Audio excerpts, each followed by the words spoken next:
जय श्री हरि। हेलो दोस्तों, आपका स्वागत है हमारे चैनल भक्ति कथा संग्रह में। आज हम आपके सामने प्रस्तुत करने जा रहे हैं श्रीमद् भगवत गीता के तीसरे अध्याय का महात्म्य। तो श्री भगवान कहते हैं, प्रिय जनस्थान में एक जड़ नामक ब्राह्मण था जो कौशिक वंश में उत्पन्न हुआ था। उसने अपना जातीय धर्म छोड़कर बनिए की वृत्ति में मन लगाया। उसे पराई स्त्रियों के साथ व्यभिचार करने का व्यसन पड़ गया था। वह सदा जुआ खेलता, शराब पीता और शिकार खेलकर जीवों की हिंसा किया करता था। इसी प्रकार उसका समय बीतता था। धन नष्ट हो जाने पर वह व्यापार के लिए बहुत दूर उत्तर दिशा में चला गया। वहां से धन कमाकर घर की ओर लौटा। बहुत दूर तक का रास्ता उसने तय कर लिया था। एक दिन सूर्यास्त हो जाने पर वह दसों दिशाओं में अंधकार फैल गया। तब वह एक वृक्ष के नीचे लुटेरों ने उसको धर दबाया और शीघ्र ही उसके प्राण ले लिए। उसके धर्म का लोप हो गया था, इसलिए वह बड़ा भयानक प्रेत हुआ। उसका पुत्र बड़ा धर्मात्मा और वेदों का विद्वान था। उसने अब तक पिता के लौट आने की राह देखी। जब वे नहीं आए तब उसका पता लगाने के लिए वह स्वयं भी घर छोड़कर चल दिया। वह प्रतिदिन खोज करता, मगर राहगीरों से पूछने पर भी उसे उनका कुछ समाचार नहीं मिलता। तदनंतर एक दिन एक मनुष्य से उसकी भेंट हुई जो उसके पिता का सहायक था। उससे सारा हाल जानकर उसने पिता की मृत्यु पर बहुत शोक किया। वह बड़ा बुद्धिमान था। बहुत कुछ सोच विचार कर पिता का पारलौकिक कर्म करने की इच्छा से आवश्यक सामग्री साथ लेकर उसने काशी जाने का विचार किया। मार्ग में 7-8 मुकाम डालकर वह 9वें दिन उसी वृक्ष के नीचे पहुंचा जहां उसके पिता मारे गए थे। उस स्थान पर उसने संध्योपासना की और गीता के तीसरे अध्याय का पाठ किया। इसी समय आकाश में बड़ी भयानक आवाज हुई। उसने अपने पिता को भयंकर आकार में देखा। फिर तुरंत ही अपने सामने आकाश में उसे एक सुंदर विमान दिखाई दिया जो महान तेज से व्याप्त था। उसमें अनेकों क्षुद्र घंटिकाएं लगी थी।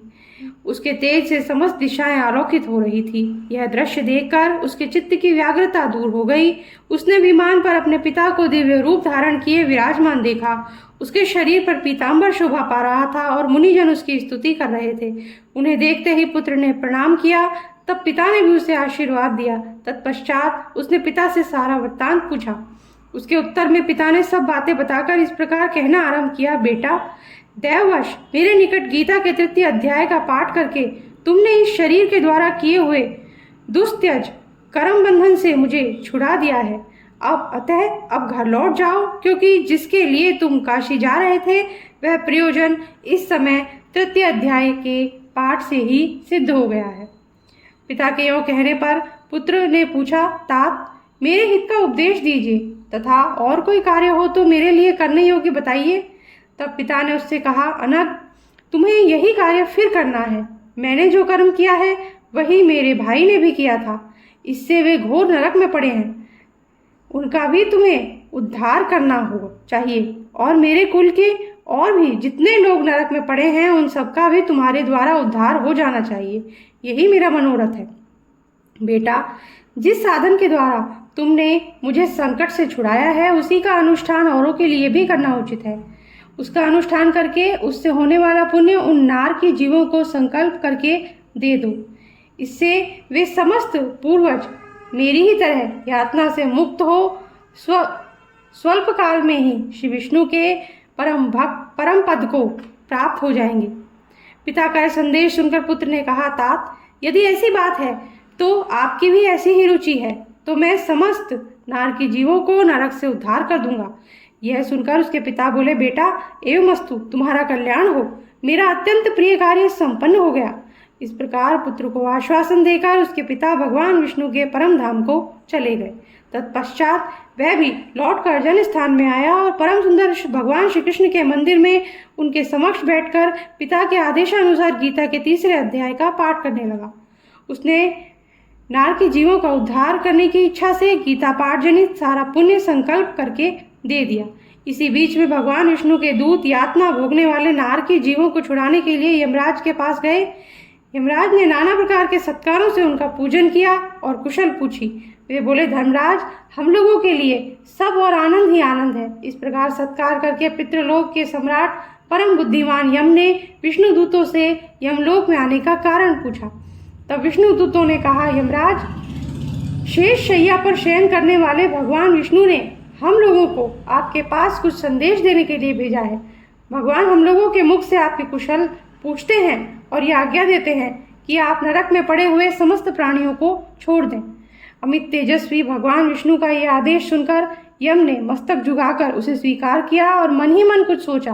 तत्पश्चात मदोन्मत्त नार के जीवों को नरक से मुक्त करके उनके साथ ही वे भगवान विष्णु के वास को चले।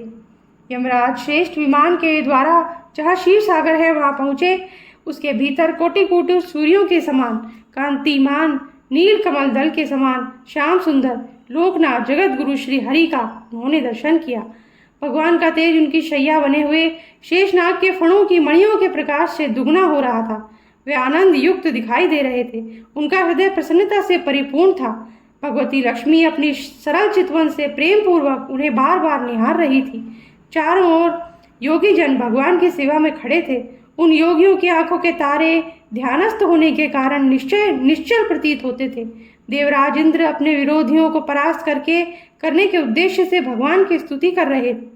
ब्रह्मा जी के मुख से निकले हुए वेदांत वाक्य मूर्तिमान होकर भगवान के गुणों का गान कर रहे थे। भगवान पूर्णतः संतुष्ट होने के साथ ही समस्त योनियों की ओर से उदासीन प्रतीत होते थे। जीवों में से जिन्होंने योग साधना के द्वारा अधिक पुण्य संचय किया था, उन सबको एक ही साथ वे कृपा दृष्टि से निहार रहे थे। भगवान अपने स्वरूप भूत अखिल चराचर जगत को आनंद पूर्ण दृष्टि से आमोदित कर रहे थे।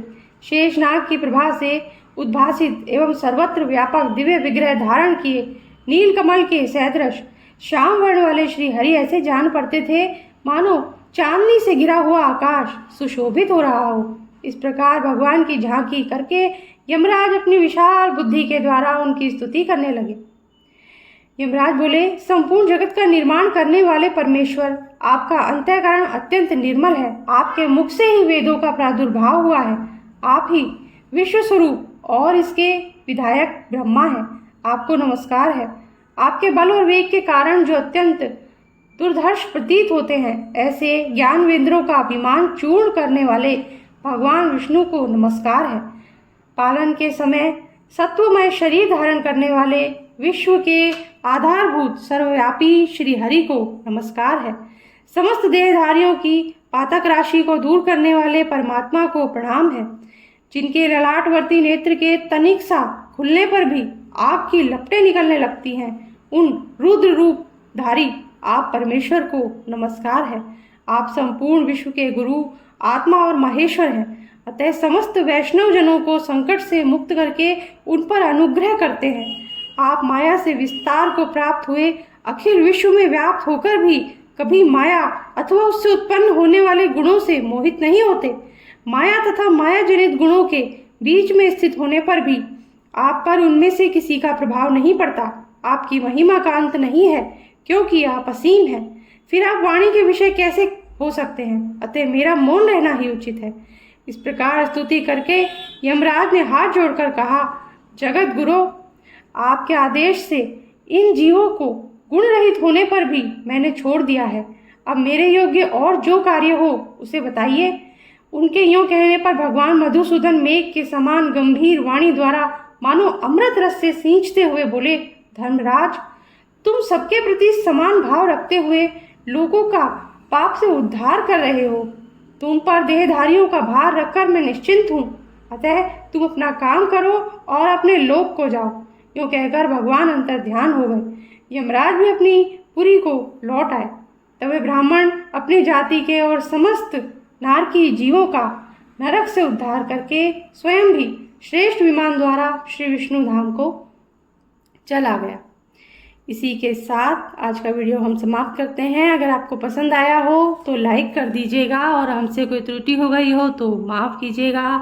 और अगर आपने हमारे चैनल को सब्सक्राइब नहीं किया है तो सब्सक्राइब कर दीजिए, बेल आइकन प्रेस कर दीजिए, ताकि हमारे आगे आने वाले वीडियोस भी आपको आसानी से मिल सके।